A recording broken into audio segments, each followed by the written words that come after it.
What do we do now?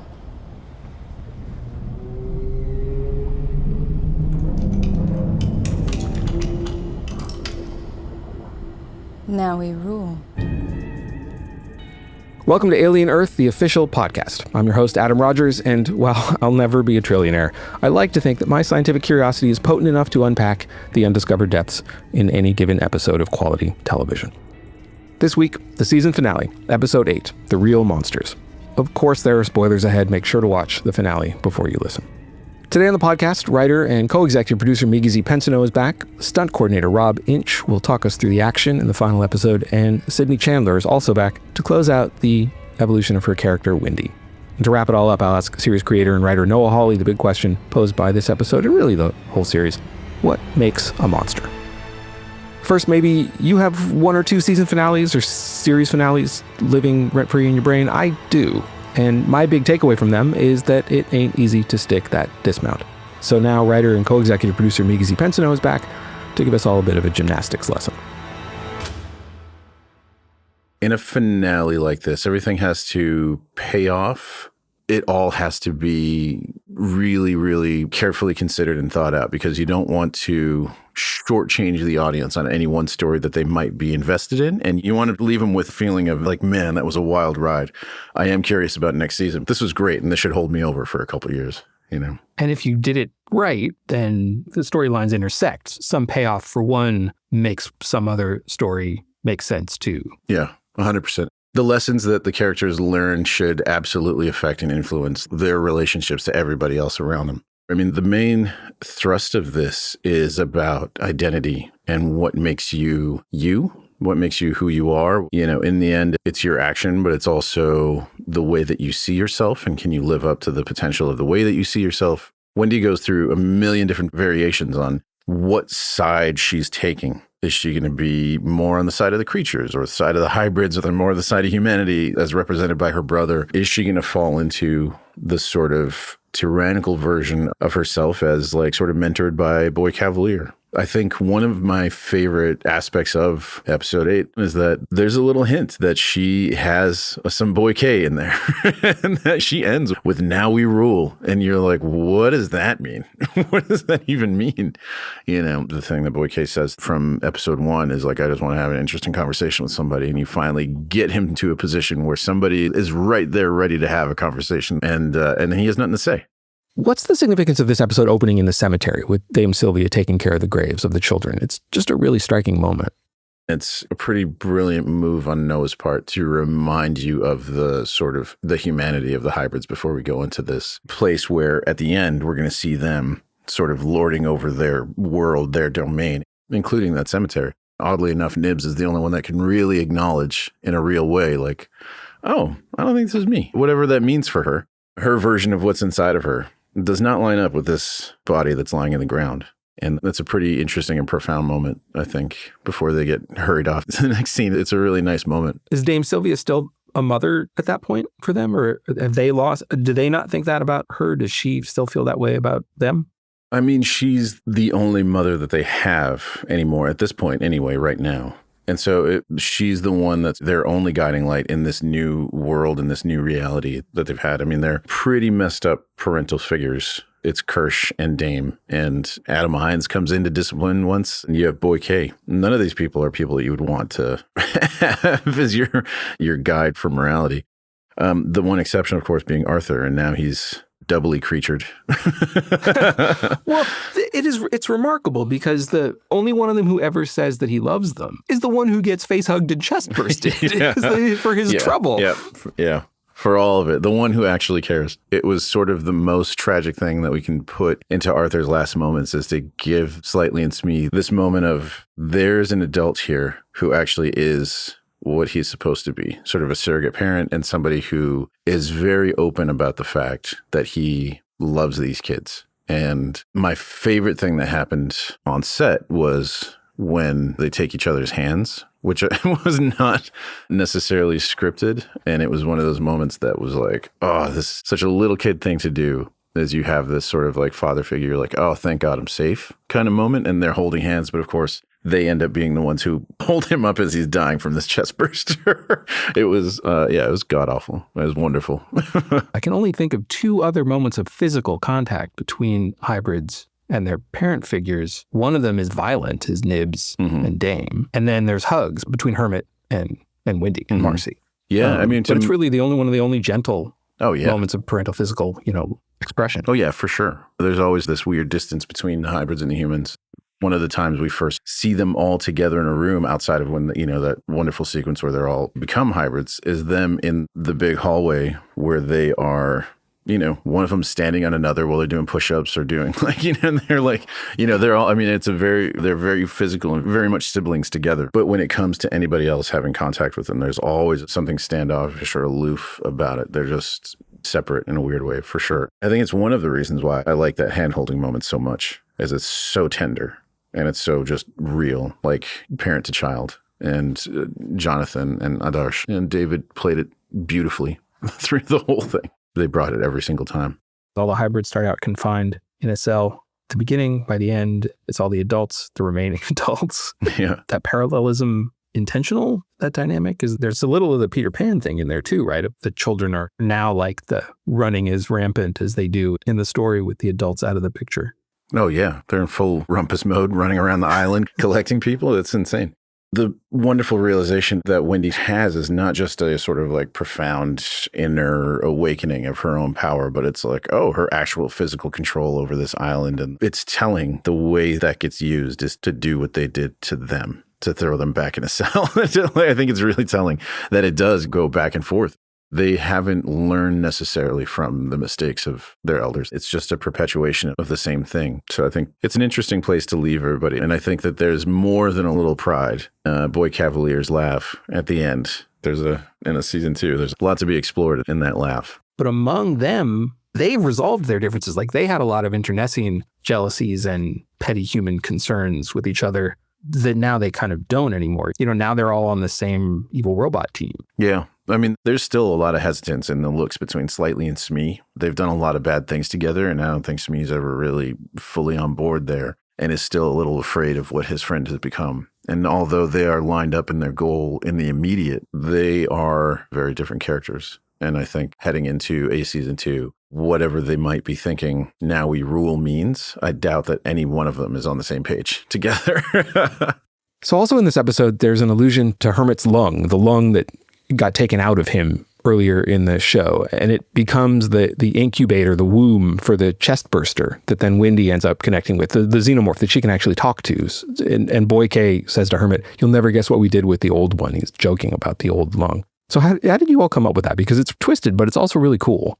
I will never forget. This is one of those moments. It was late night Bangkok time, I think, one of those sort of middle of the night writing sessions. And we're talking about where that Xeno in particular is going to come from. And we're talking about episode, 3 or 4 here. And we're like, well, now we're in this experimental stage where the facehuggers are sort of controlled by Prodigy. Are they just going to throw somebody into that egg crate? I don't think that sounds devious enough. Like, how would they do? What's the darkest sort of version of this? It seriously came from a smile that I've now seen on Noah's face several times, where he gets this sort of like, I don't even know what to call it. It's not evil, but it is pleased at some dark stuff. And and he's like, we have that lung.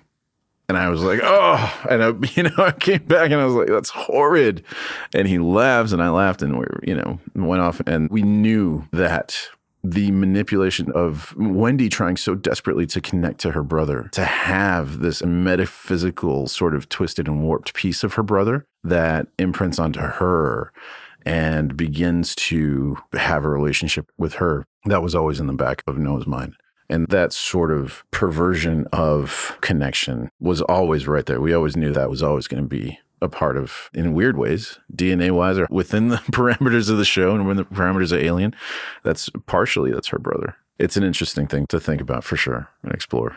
I want to talk about Arthur at the end again, because he has this tragic thing and sort of literally and metaphorically heartbreaking. But then you get the after credits sequence of the team up no one asked for. Yeah. So presumably if there's a season 2, we get Image Zombie David. Is that the return? He gets to do that? Is that the he's going to be it's going to be in a human body now. Can it talk? And if it does, what does it even have to say? Is there anything like, what does it want? I have just as many questions as anybody else watching right now, but here's what I do know is that David is a phenomenal human being and actor. And the more we get to see him, even if it's just lumbering around going brains, I'm a happy guy.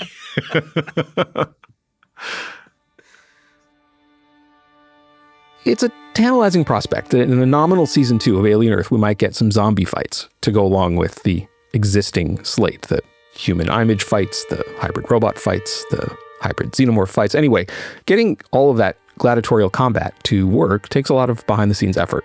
So what's it take? Here's stunt coordinator Rob Inch to talk about everything from stunt doubles to our beloved xenomorph. Listen, every single episode we did when the Xenomorph came onto the set for the first time, a member of cast was a new member of cast and they'd never seen it. Let me tell you, they were all freaked out. Anybody that saw it. I still got freaked out every time I saw it. I love that. Noah had cast Cam, who plays the Xenomorph, probably a couple of months before I came on board.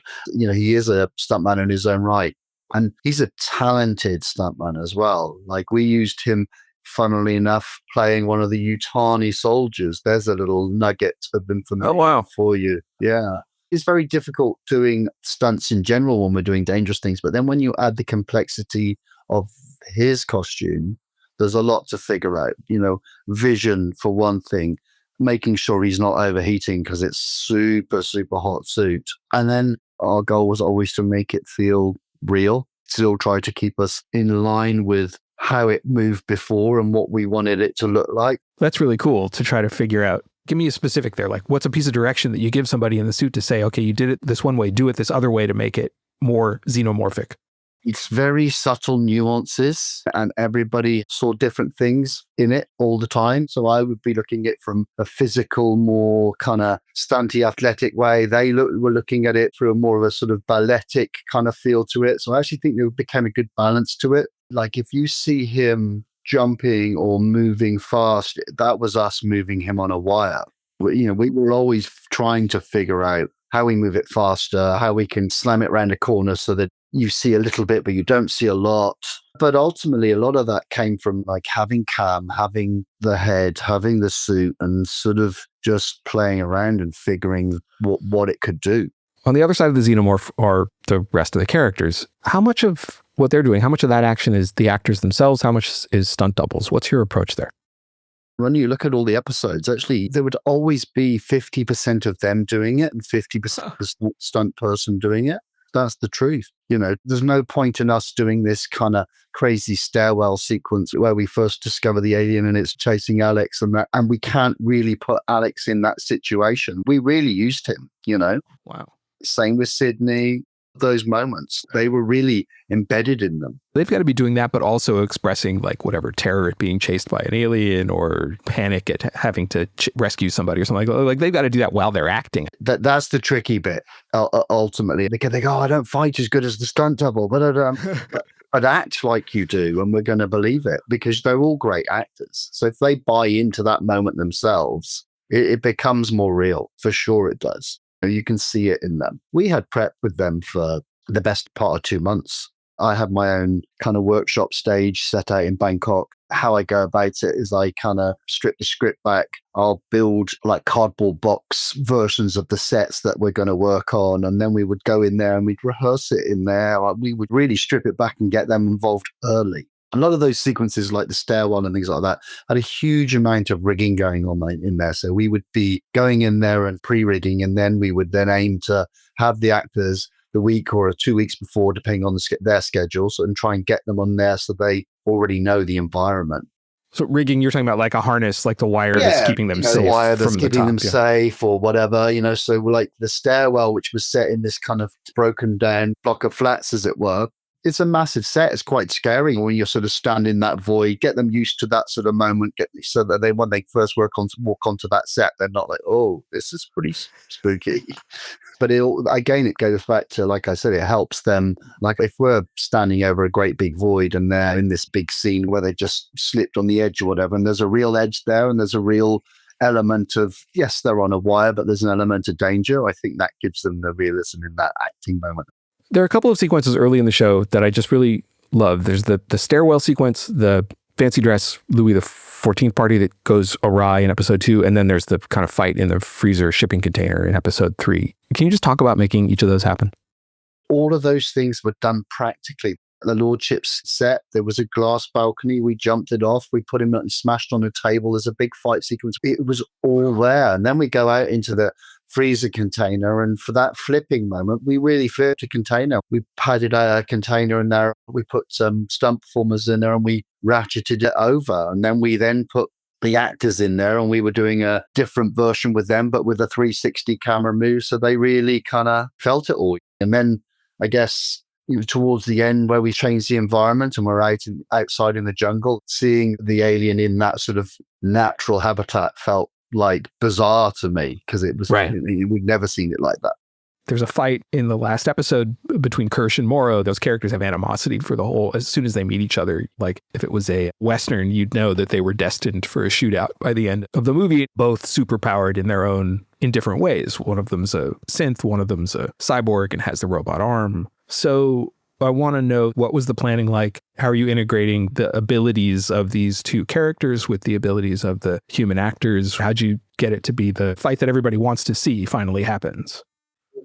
Just for clarity, that wasn't originally in the script. Really?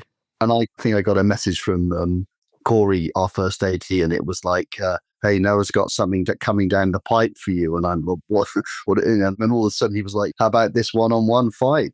I'm always keen on a one-on-one fight, especially on a sort of like closing out a big series like that. One thing I love in fights is using the environment. So we were using that. It was set in the lab. So we were using the tray, we used the floors, we used the table, the mirrors, the glass. And again, the idea of, have we ever seen this kind of synth cyborg moment? It was finding what was going to be their super strengths. When he gets slammed on the table, it bows with him, it breaks his back. In any other fight, the fight would be over. But he still manages to crawl over, pull his leg out, and it's still, it never felt like it was ever going to end until somebody put the bullet in, And you said this fight wasn't even in the script originally. So what was that like for Timothy and Babu, for the actors to do it? I think when they got told they were doing a fight, they were like, yeah, let's get it on. We were at the end of our long stint in Thailand and we were trying to find rehearsal time for the actors, but they were fully dialed in. You really feel the cyborg synth performance in it. And that's from the actors for sure, 100%. So that fight, as Rob says, had the actors totally dialed in. And it does seem like a kind of culmination for those characters. But this episode, that's kind of going around. By the end, the Lost Boys have finally embraced who they are, mechanical bodies and all. So let's go back to Sydney Chandler, Wendy, to take us through that arc from human to hybrid to alien whisperer. The whole arc starts with a kid who's dying and is given this opportunity of a lifetime to survive and live forever and to be special. And so she starts with an incredible amount of hope and innocence, and she gets to live. And these people want to offer her an incredible opportunity, and she's insanely excited to do so. And as we move forward, the cracks begin to show. And trust becomes a very prominent thing. That trust is broken. And with that, the aliens become a massive character for her, because I think on a subconscious and a bit on a conscious level, she relates to them. They are creatures that were just trying to survive and were taken to a completely new alien space and experimented on. And that's her. She's become an experiment and does not believe she should be, just as she doesn't believe the aliens should be. And they see something in her, and she sees something in them. So when we get to the end, I think one of the more beautiful things is, in a show, you typically see a character, the protagonist rise up to the top and grasp onto her humanity, and here we go. And that's not really the case. She starts as a nice warm fire, and then she kind of ends on ice. She's not trying to please anyone. She's not lying to anyone. And she has an insane amount of power in her stillness and in her acceptance of this body, acceptance that she, as Marcy's dead. Marcy is bones in the ground. Who are we now? Right. And so she's literally alienated. Like she sees that she's... Right. And she's one of a kind.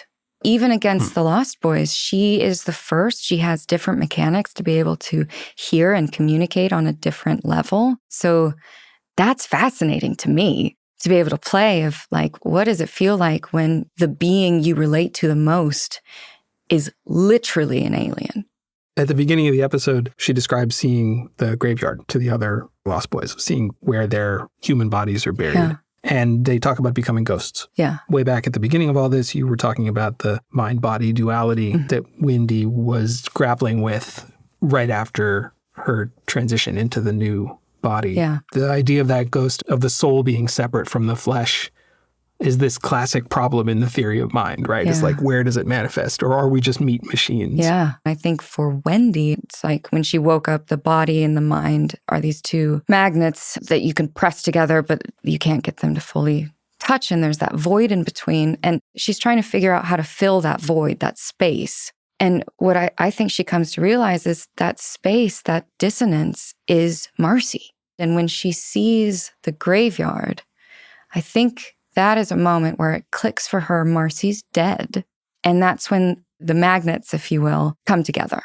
It all becomes one, and it is a new thing. And it is an old thing. And it's just her. She accepts it. It's like accepting your truth, accepting your identity.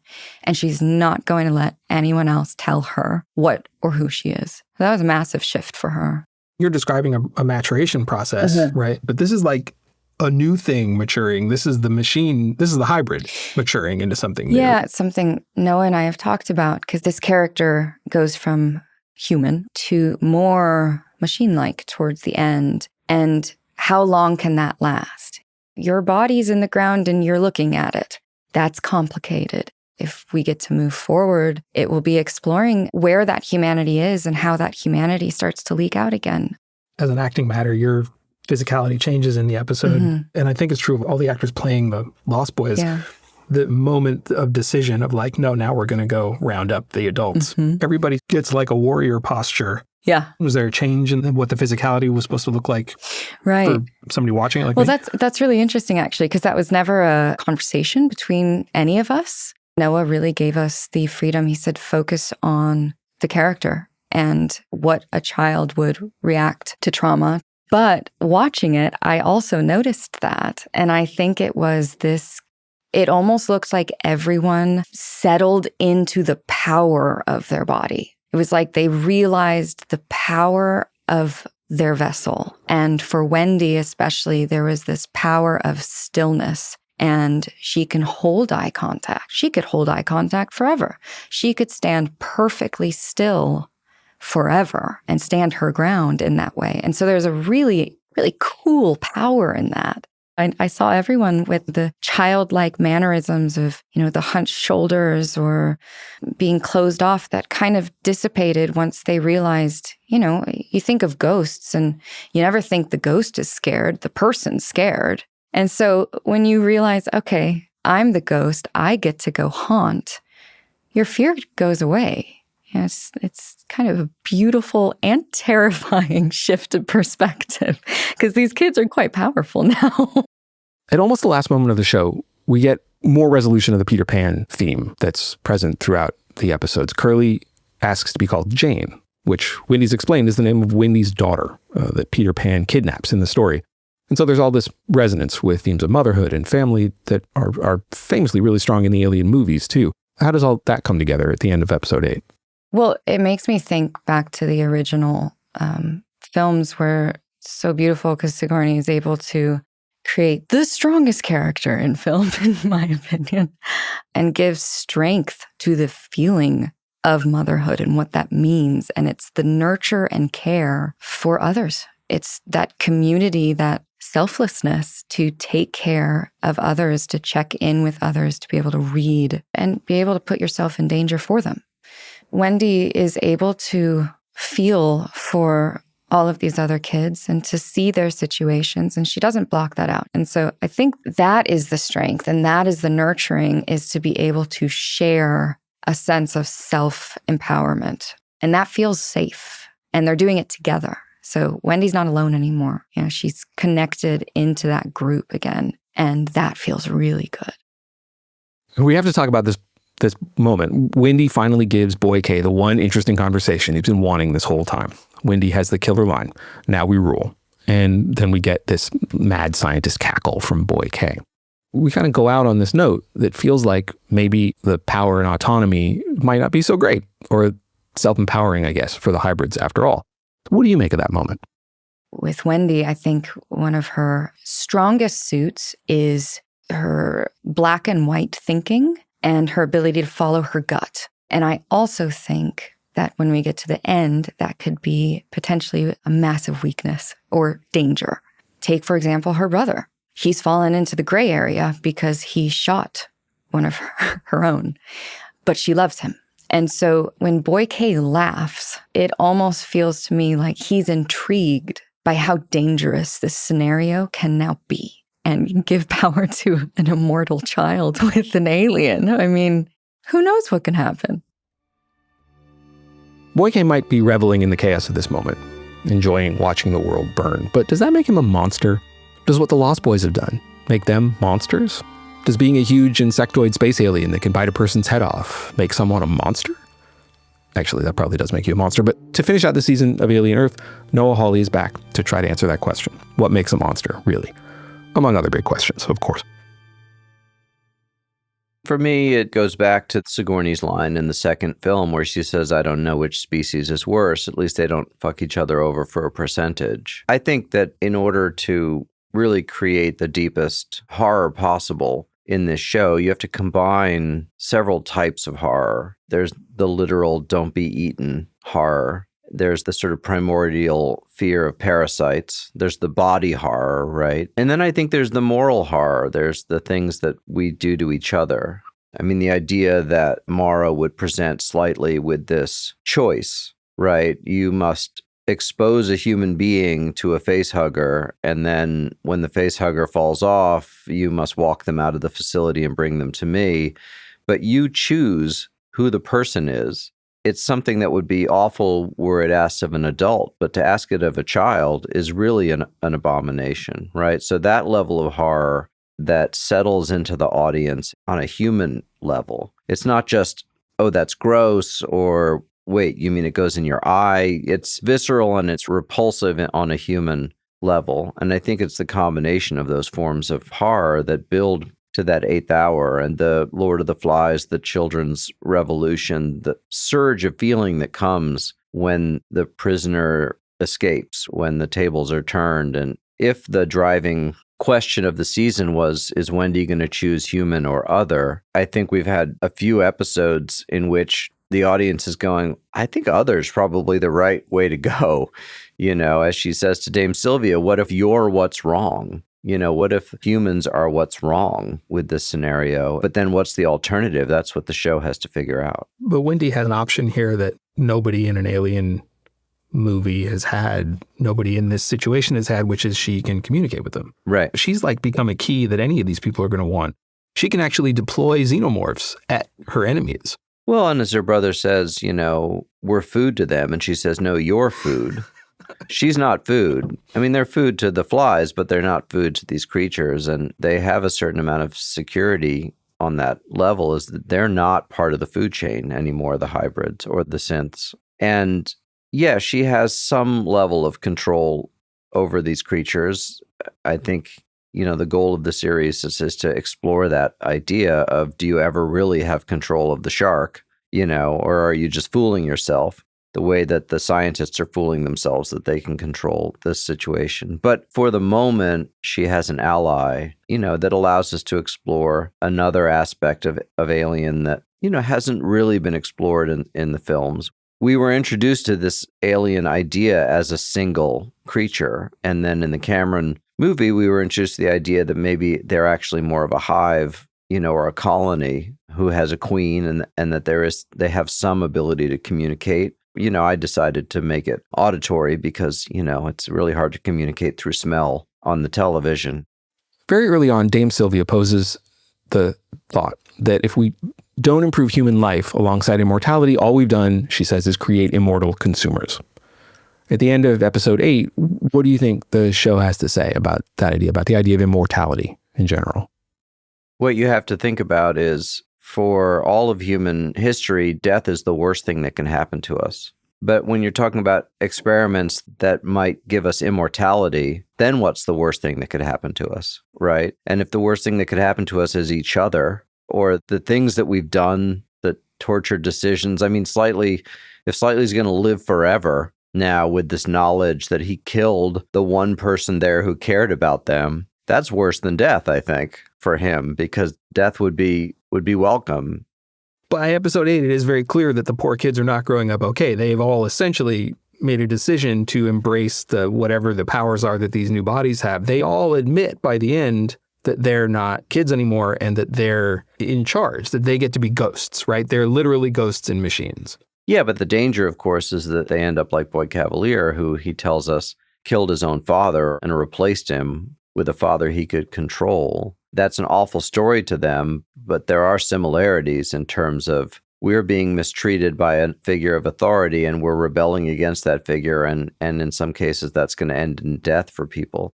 They don't see it. They don't see the parallels, right? But I see it as the storyteller. Do any of the adults or robots who were in Loco Parentis for these hybrids, do they remain their parents by the end? Do they remain parents for them even after horrible things happen, even after, Kirsch gets broken and Boy K gets put in the jail? Are they still parents? You tell me, are the things that your parents did to you still with you to this day?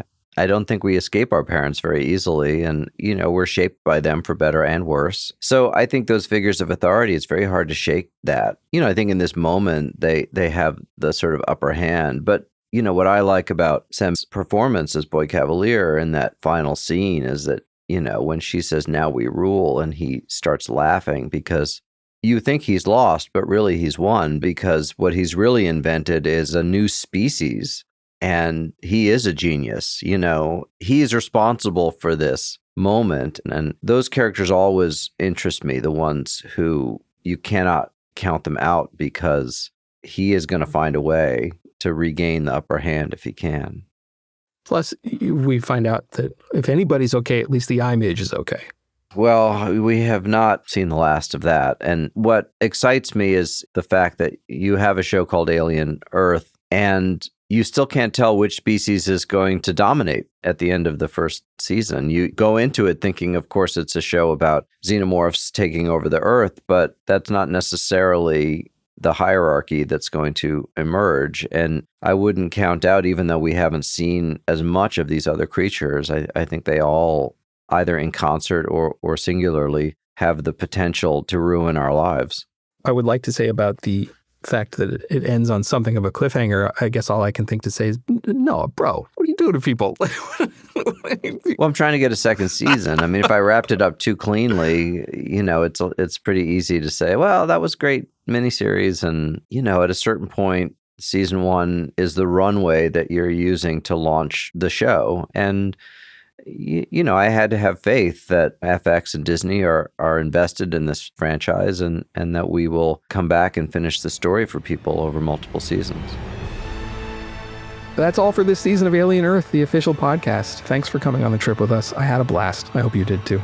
Be sure to rate, review, and follow Alien Earth, the official podcast, wherever you get your podcasts.